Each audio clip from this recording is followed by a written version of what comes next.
நடிகர் விஷாலின் தீராத விளையாட்டு பிள்ளை படத்தில் நடித்து இருந்தவர் நடிகை தனுஸ்ரீ தத்தா.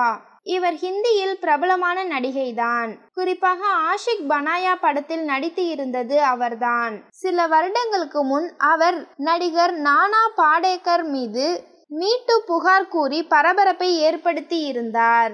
இந்த நிலையில் நடிகை தனுஸ்ரீ தத்தா தான் 2018 மீட்டு புகார் சொன்னதிலிருந்து தன்னை வீட்டுக்கு அருகில் இருப்பவர்கள் கொடுமைப்படுத்துகிறார்கள் என புகார் கூறி இருக்கிறார். கண்ணீருடன் அவர் கதறி அழும் வீடியோ வெளியிட்டு இருப்பது இணையத்தில் வைரலாகி வருகிறது.